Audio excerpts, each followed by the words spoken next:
Welcome to the Deep Dive, where we take the sources, the articles, and the research you sent us, and we cut through the noise to deliver the clarity you need. We're here to give you the shortcut to being truly well-informed. And today, we are doing a deep dive into one of the most famous stories in the world. Shakespeare's Romeo and Juliet. Now, wait a minute. That sounds, deceptively simple. Everyone knows this story. It's the ultimate tragic romance, right?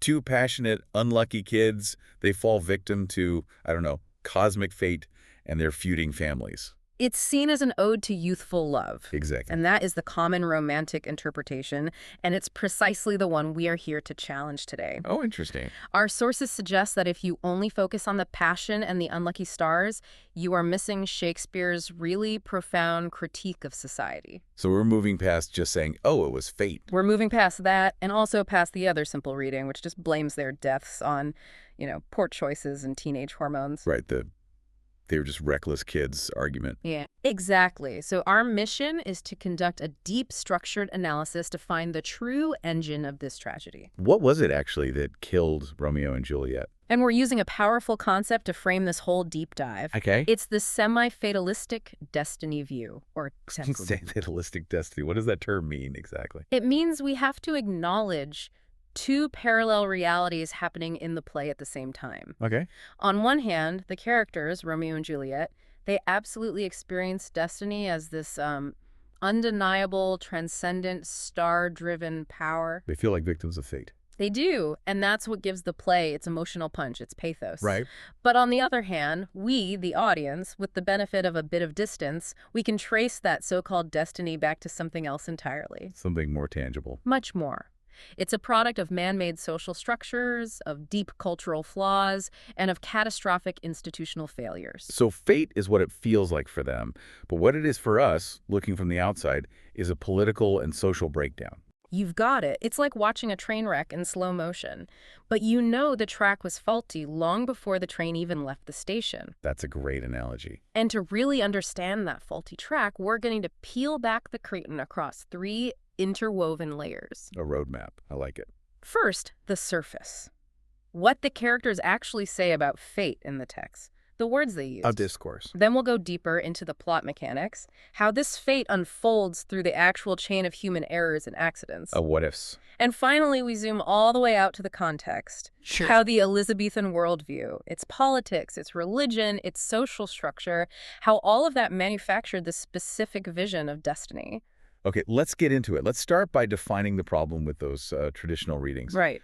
Why is just boiling this tragedy down to simple fate or simple foolishness? Right. Why is that not enough? Because it lets the entire society of Verona completely off the hook. How so? Well, if you believe the pure fatalism camp, the tragedy was just inevitable because the stars dictated it, right? Romeo and Juliet are just chess pieces of destiny. Exactly. They're just puppets. And if that's true, there's no social lesson to be learned. There's only sadness. And the alternative, the pure free will camp, it feels equally unsatisfying. Because it argues the tragedy results solely from youthful recklessness. It basically just blames the victims for acting impulsively. Which feels very shallow for Shakespeare. A genius like Shakespeare wouldn't build such an enduring tragedy just on the idea that teenagers are bad at making choices. I mean, it has to be more profound. So that brings us to the core questions that our sources are asking. First, we have to look at the language.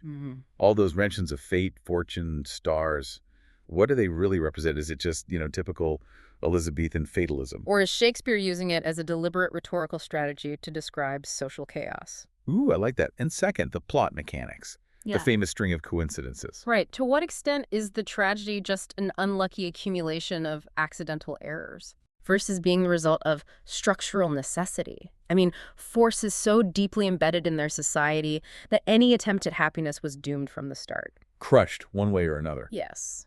And finally, the historical layer. We have to look at the 16th century context. Elizabethan politics, religion. All of it. Calvinist predetermination was a huge idea then. The popularity of astrology, but also the rise of humanism. Which emphasized free will. A direct contradiction. So how did all these competing concepts shape Shakespeare's unique vision of destiny?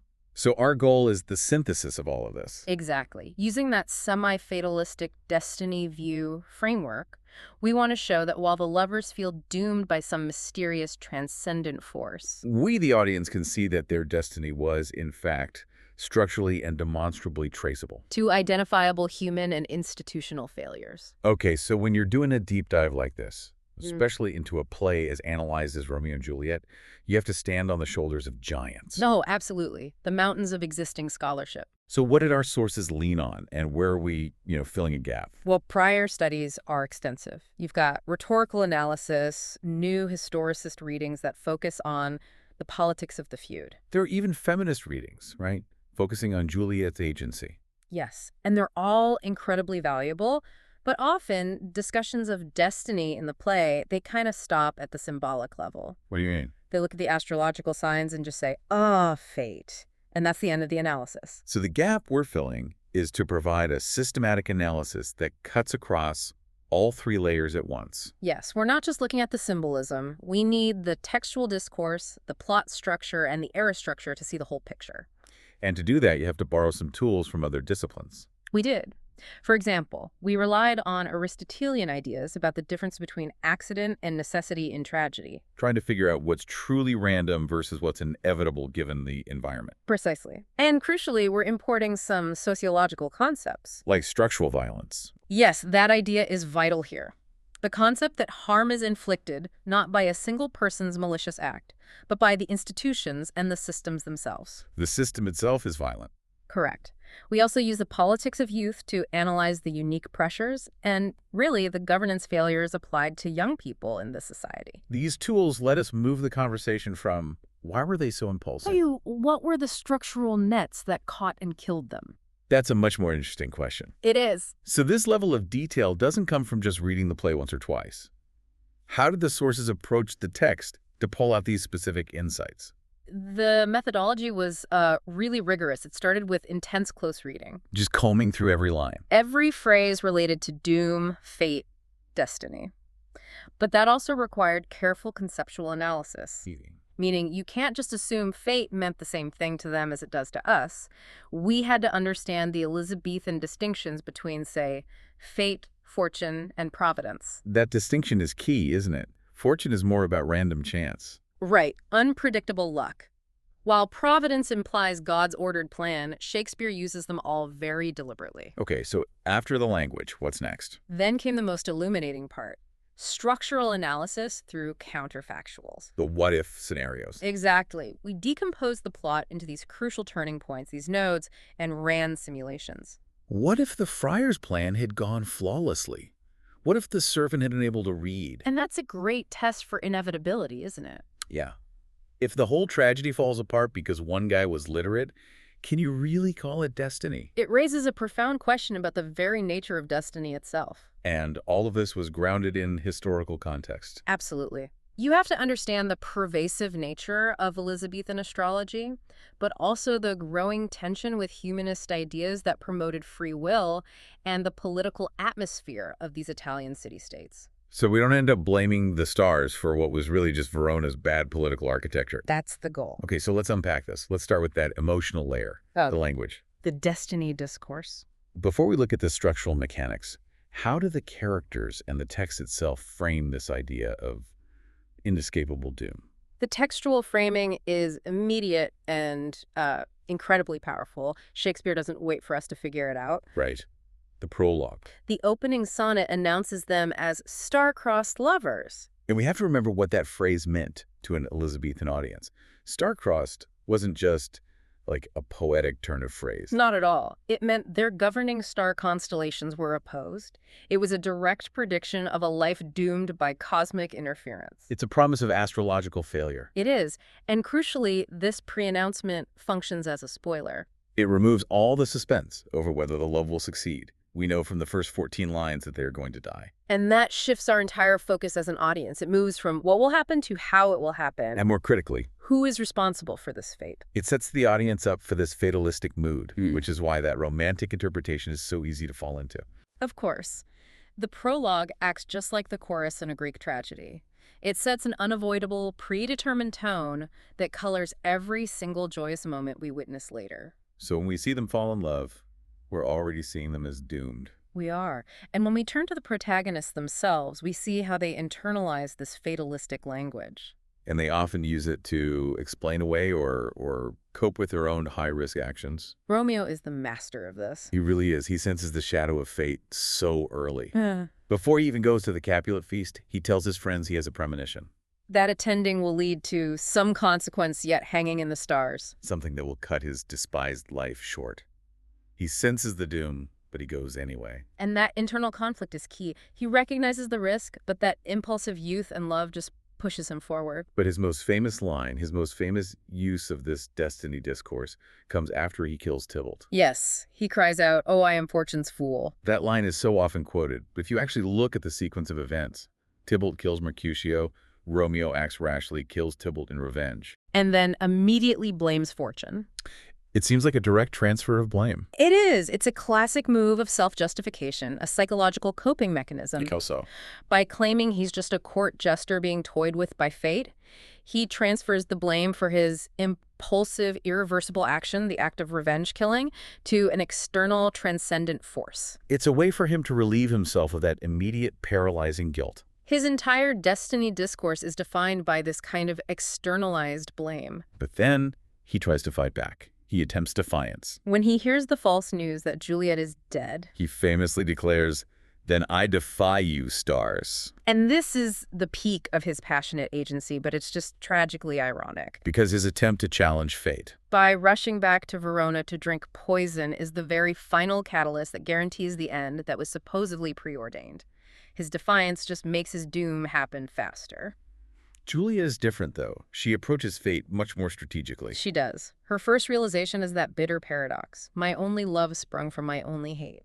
She sees the absurdity of it, the cruel twist of fortune. But unlike Romeo, who immediately gets paralyzed by self-pity, Juliet shows this remarkable strategic mind. Especially when she's facing the horror of taking the sleeping potion. Right. She doesn't just lament the cruelty of the stars. She frames this terrifying high-risk plan as a fated trial she has to actively undertake. That's a huge distinction. Romeo laments being played by fate, while Juliet tries to maneuver within the constraints of her destiny. She chooses the most extreme path possible, showing so much courage and really more agency than Romeo. She uses her free will to try and game the structural constraints that have been put upon her.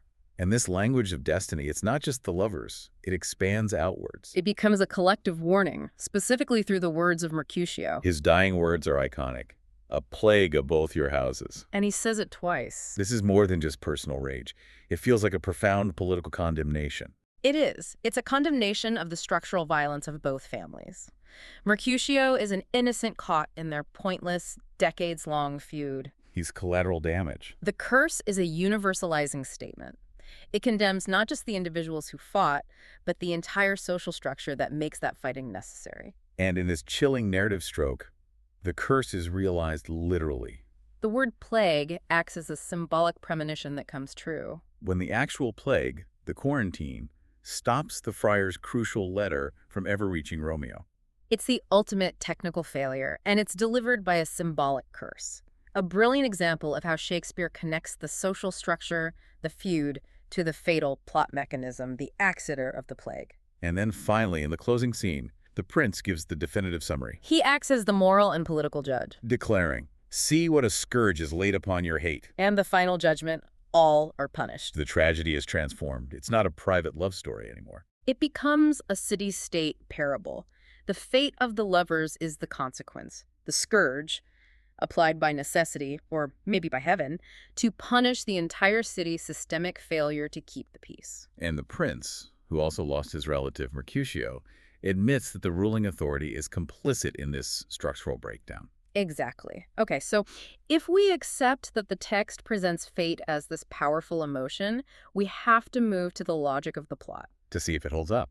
If destiny was a truly rigid script, then reversing any single moment shouldn't matter. But if it was just a series of compounding errors, then the outcome should have been highly avoidable. This is the counterfactual layer. We're scrutinizing the plot, looking for how many times the system offered an escape route and how that route was immediately blocked. Okay, so we identified 8 crucial points where accident, choice, or structural pressure drove the narrative toward disaster. Like a chain of destruction. Let's walk through it. Number 1, The servant blunder. This is pure accident. The entire foundation of the romance rests on Capulet's illiterate servant accidentally asking Romeo a Montague to read the guest list. A tiny, chance clerical error that changes everything. Number 2, the secret marriage. This is an active choice, a profound act of agency that solidifies their bond, but also massively escalates the potential catastrophe. 3, the Tybalt Mercutio deaths. This is a mix. It's driven by structural pressure. Romeo tries for peace, but he's forced by the honor culture to take revenge for Mercutio. It's not fate, it's a structural demand of manhood in that society. Exactly. 4, the prince's banishing verdict, a political compromise. A weak exercise of sovereign power. Exile, instead of death or pardon, creates the exact separation and uncertainty needed for the situation to completely fall apart. 5, the father's accelerated wedding. This is patriarchal violence, pure and simple. Capulet's coercive, rage-fueled decision to force Juliet to marry Paris is the structural fist coming down. It pushes Juliet to the brink. 6, the friar's fake death plan. A high-risk human solution. A technical solution that is completely dependent on perfect communication in a deeply imperfect system. It's a huge gamble. 7, the plague obstructs the letter. Another pure external accident. The messenger is quarantined. This random event cuts the communication line and guarantees the double suicide. And finally, number 8, the tomb reckoning. The final accumulation where every prior error and every communication failure just cascades into that final fatal tragedy. Okay, let's play with those counterfactuals. If this was truly inevitable fate, changing one of these steps shouldn't matter. Right. But if we change the very first step, if the servant was literate, the entire plot just collapses. They never meet. The story's over before it begins. The fact that the entire tragedy hinges on the servant's illiteracy, it just underscores the fragility and the accidental nature of the whole thing. It wasn't written in the stars. It was, rated by poor hiring practices. But other choices were more structurally bound. What if Romeo refused to duel Tybalt after Mercutio's death? He might have lived, but he would have lost his honor, faced severe social shame. Especially since Mercutio died trying to defend him from that very accusation of cowardice. So the honor code acted like a structural cage. Refusing the duel was virtually impossible in that society without becoming a complete outcast. It's a perfect illustration of how structure overrides individual free will in these high-stakes cultural moments. Okay, let's look at the prince's compromise. If he had been more decisive, either executing Romeo or pardoning him entirely, what happens? Well, if he had executed Romeo, the feuds would have escalated instantly, but the personal tragedy would have been swift, decisive. And if he had pardoned him? Maybe Romeo could have stayed hidden near Verona, allowing for better communication. But the banishment, that political middle way, it created the geographical separation that was required for Capulet to force Juliet's hand and for the letter to fail to arrive. So the prince's attempt at balanced, merciful governance was ironically the most dangerous political decision he could have made for the lovers. It created the perfect conditions for disaster, absolutely. And then we have the ultimate external factor, if no plague had intervened. This is the single, purest technical accident in the whole play. The plan succeeds? The plan succeeds, they escape, and the play ends as a comedy.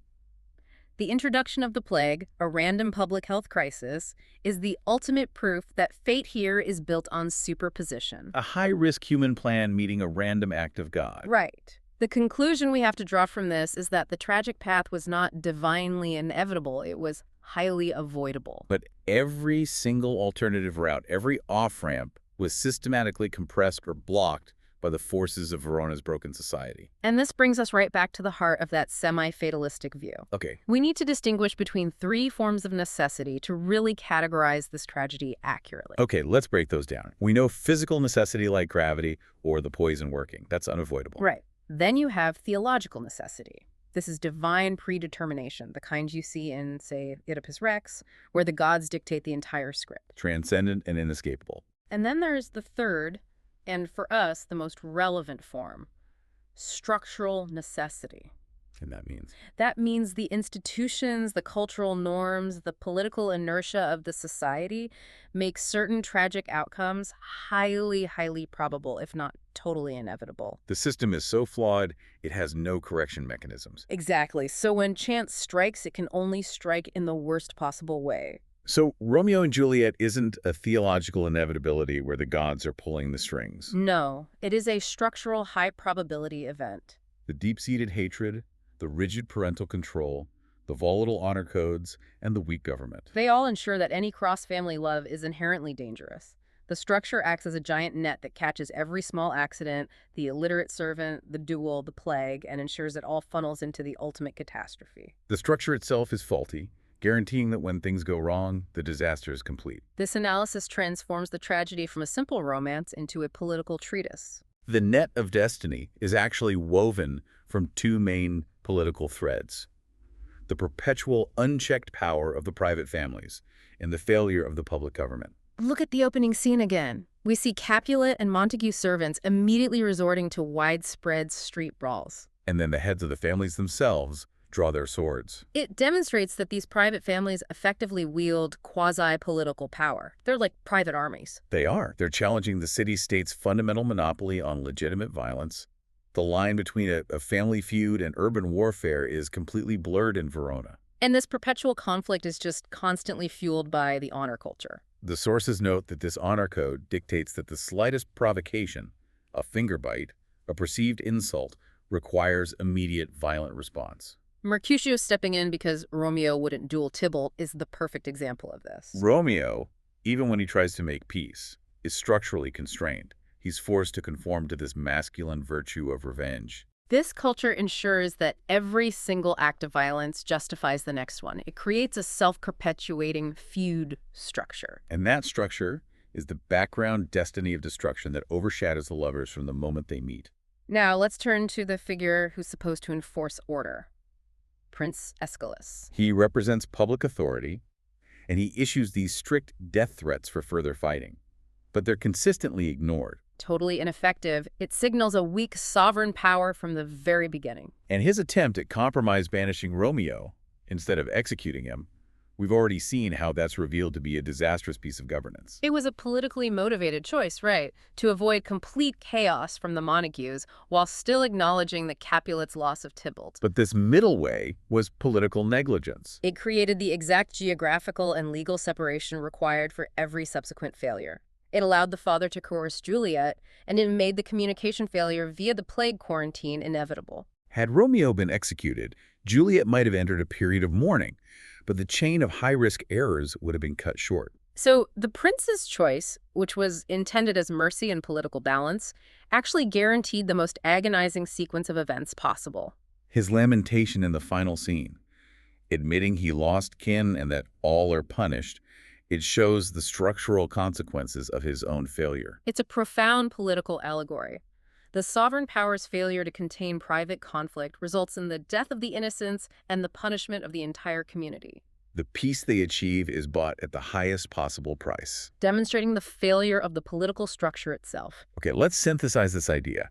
If we combine the long-standing hatred, the violent honor code, and the systemic weakness of the government, what do we get? We get a society where Romeo and Juliet's death became a structural, high-probability event. Destiny, in this sense, is not a supernatural plot. It is a political byproduct. That's a really powerful phrase, a politically produced fate. It's the fate that individuals suffer when human institutions, the family structure, the culture of honor, the legal system, fail catastrophically. The couple are effectively martyrs to structural violence. The invisible hand of fate is, when you trace it back, merely the very visible, very human failure of the city-state to govern itself. Okay, so let's shift the lens a bit.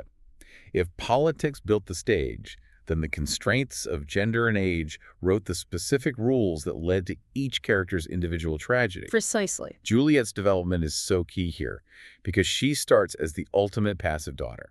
She's 13, and she tells her mother her eyes will be guided by her mother's wishes about Paris. But once she meets Romeo, she rapidly transforms into the decision-maker. She is the one who proactively sets up the marriage plan with the friar. She shows a strategic clarity that Romeo, in his passion, often lacks. And when she faces the ultimate pressure of her father's tyranny, she chooses the ultimate act of agency, the sleeping potion. This high-risk plan is a direct attempt to control her own body's fate and timeline. This act of resistance, it highlights her remarkable subjectivity in the face of just insurmountable structural pressure. And the tragic symbolism of her death is immense. The overlap of the wedding chamber and the tomb, it vividly symbolizes the brutal, binary choice offered to women under patriarchy. Right. The structure only offered her a choice between a living death, which was a forced marriage to Paris that would erase her identity. Or actual death to preserve her autonomy and her love. Her death is a tragic act of choice within a structural prison. It's often interpreted as death by patriarchy. And we have to pause on the raw physicality of Capulet's rage in Act 3, Scene 5. It's the moment the structural violence becomes personal and immediate. When Juliet refuses Paris, his reaction is terrifying. He calls her baggage and a disobedient wretch. He threatens to abandon her, to let her starve in the streets. And he makes the threat of physical violence completely explicit. My fingers itch. Which is a clear threat to strike his own child. This moment is the defining human trigger. It's the manifestation of the father's absolute coercive authority over his daughter's body and destiny. For Juliet, destiny is literally embodied in these brutal choices. This patriarchal coercion is the most direct human force that pushes her to the desperate extreme of the fake death plan. She has no recourse, no court of appeal, because the structure supports her father's absolute control. And what about the young men? The governance of youth? Well, we identified Romeo, Mercutio, and Tybalt as the volatile fuel for the feuds. They're defined by their impulsiveness and their eagerness to resort to violence, all driven by the honor code. They're not being managed. They're just seen as risks. And into this volatility steps the only seemingly benevolent authority figure, Friar Lawrence. And he tries to manage the risks created by youthful passion using these high-risk technical means. The secret marriage and then the sleeping drug. His goal is noble. He wants to end the feuds. But his method represents a deeply flawed governance strategy. He's trying to solve deep structural problems, decades of hatred and rigid patriarchy through secretive, fragile technical interventions. He's putting a Band-Aid on a gaping social wound. It's the limits of technical expertise against entrenched social inertia. Absolutely. And his failure is on full display at the end. His complex scheme is foiled by the plague, and then he panics and literally flees from the tomb. It shows that good intentions and secretive technical solutions cannot stand against entrenched structural violence. The governance system failed the youth by pushing them towards solutions where the only outcome was death. Let's place all this structural analysis within the complex, transitional worldview of Shakespeare's early modern period. How did the clash between old cosmic belief and new humanistic thinking shape this specific tragic fate? Shakespeare was writing at a unique philosophical intersection. Firstly, astrology was pervasive and popular. The idea that star movements determine human fate was the direct source of the star-crossed idea. It implies strong fatalism. Then you had Christian providence, the theological view. Right. This doctrine held that God's plan governed everything, even using fortune or fate as a divine tool.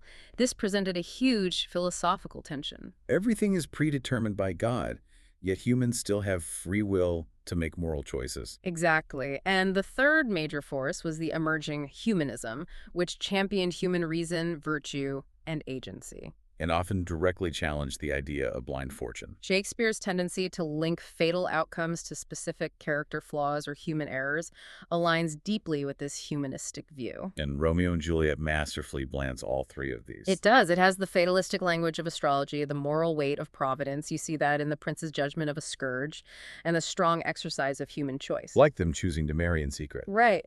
And the language itself reflects this blend. Think of their first meeting. It is saturated with religious metaphors. Romeo is the pilgrim. Juliet is the saint's shrine. This secularization of religious language elevates their secular love to a sacred experience. It gives it a spiritual intensity that tries to transcend the earthly conflict of the feud. But that religious elevation is deeply ironic. Because the sacred love is one that the actual church, represented by the friar, ultimately cannot save. And the star imagery, it doesn't function like concrete prophecy, does it? Not like an oracle. It functions more as an atmosphere and a metaphor. So the stars aren't really pulling the strings, they're just setting the mood. That's a great way to put it. Shakespeare is more concerned with how characters experience and narrate this fate. The ambiguity is deliberate. We're left questioning, is it truly the stars intervening? Or are they just using the language of the stars to frame their own desperate, impulsive responses to social pressure? And this lets us transition our understanding of destiny itself. Contrast Romeo and Juliet with a classical fate model, like Oedipus Rex. In Oedipus Rex, the fate is explicit. There are clear, undeniable divine prophecies from the oracle. And the plot is structured by the protagonist's futile attempts to escape this known, inescapable fate. His efforts ironically confirm it. It's an escape confirmation structure. Romeo and Juliet presents a completely different transitional model. There is no clear divine script or oracle telling them, you will die. Instead, fate manifests as the cumulative risk in a chaotic, human-made world. The tragedy results from the superposition of errors. Random accidents meeting high-risk human plans within a severely flawed political environment. This lack of clear divine guidance and the strong emphasis on human and social error is Shakespeare's innovative step toward a more modern understanding of destiny. Fate isn't dictated from above. It's manufactured by social systems that can't cope with crisis. And by comparing R&J to other great tragedies, we can solidify our understanding of what makes this specific model of structural inevitability so unique in Shakespeare's work. We've established Oedipus is driven by a specific absolute oracle. The audience experiences a sense of sublime necessity. The gods must be obeyed. It operates on that oracle confirmation structure. Every deliberate act of free will, every choice made to escape fate, ironically fulfills the prophecy. But R&J operates on an error superposition structure. No one is trying to fulfill a prophecy. Every action, the secret marriage, the friar's plan, Romeo's defiance, is an attempt to create happiness or correct a failure. Yet each attempt is thwarted by compounding accidents and structural flaws. The audience response is completely different. Oedipus evokes awe at the power of the divine. R&J evokes profound regret, that sickening feeling that it could have been avoided. Which highlights the shift from fate being a theological imperative to fate being a structural problem that could have, perhaps, been corrected by better human governance. Right. And how does this rapid-fire, structurally driven fate of R&J compare to the more mature tragedies that followed it? Like Hamlet. They showcase Shakespeare evolving the mechanism of destiny. In Hamlet, destiny is primarily psychological. The ghost provides the mandate for revenge, but the core conflict is Hamlet's delay, his philosophical self-doubt, his intellectual paralysis. The tragedy is caused less by external accidents and more by a failure of the will. And in King Lear, the scale just explodes. The destiny is intensely sociopolitical and cosmic. The tragedy stems from the immediate abuse of political power. Lear's poor judgment in dividing his kingdom and the ensuing political disorder. Fate manifests through images of cosmic imbalance and societal collapse. The focus is on the failure of kingship and fundamental human morality, creating a chaos that consumes everyone. And Macbeth, of course, has that mystical element. the witches. Exactly. Macbeth is a mix of the mystical and the psychological. The witch's prophecy provides the framework, but it is Macbeth's ambition and his choice to act upon that temptation that drives the tragedy. The supernatural provides the opportunity. But the psychological corruption of the protagonist provides the force. So Romeo and Juliet stands out because it uniquely emphasizes acceleration, external error, and explicit city-state structure. It feels highly secular compared to the supernatural influence in Macbeth or the intense psychological focus of Hamlet. The synthesis is clear then. Shakespeare consistently moved the concept of fate away from traditional prophecy toward a synthesis of political, psychological, and structural factors. And R&J is the earliest, purest example of fate being manufactured by a corrupt social system. Where even the purest emotion of love is helpless against entrenched political inertia. This deep dive gives us a completely different lens through which to appreciate this classic play. So what is the final, sharp takeaway about destiny in Romeo and Juliet? The insight rests entirely on the duality of destiny. For the characters, the emotional reality of being fortune's fool is profound. This feeling of powerlessness creates the authentic, tragic pathos that captures the audience. Destiny is the narrative they use to process overwhelming, random suffering and to absolve themselves of their own rash actions. But for us, the audience, if we apply this structural perspective, destiny is exposed as a man-made myth. A convenient label for a complex web of structural violence, flawed institutions, cultural inertia, and compounded human error. And analyzing the structure transforms our passive sorrow into critical insight. We understand that Romeo attributes his downfall to the stars, but we, the observers, know those mistakes were driven by the honor code, the father's tyranny, and the prince's weak governance. Shakespeare gives us both. The emotional truth of feeling fated and the critical knowledge that the tragedy is constructed by human hands. And does a tragedy about 16th century Italian families still speak to us today? I think so. Absolutely. The forces that created R&J's fate unchecked, family control over young people's lives, gender inequality, generational conflict, and institutional failure, they continue to shape destiny feelings in the contemporary world. These structures just manifest in modern contexts, Right. from economic inequality to legal blockages. The lesson of Romeo and Juliet, then, is not to simply weep for the lovers or to surrender to fate. It's to adopt the critical structural perspective we've established here. By dissecting fate into specific addressable problems, like reforming social systems, challenging norms that stifle individual choice, or demanding effective governance, we can transform that passive acceptance of destiny into active motivation to prevent future tragedies. The play is less a poem about love and more a blueprint for urgent social critique. Ultimately, Romeo and Juliet is a profound socio-political critique of an early modern city-state. The star-crossed fate that the characters feel is simply the poetic translation of a deep, systemic, structural breakdown. It's an incredible realization that the most romantic tragedy in the English language is, at its core, a political warning. Thank you for walking us through the structure of tragedy. It'll be a pleasure. So we leave you with this final provocative thought. What fate that you currently feel constrained by in your career, your personal life, or your community upon closer inspection might simply be a reflection of human-made institutions, laws, or norms that can and should be challenged or changed. Think about that until our next deep dive.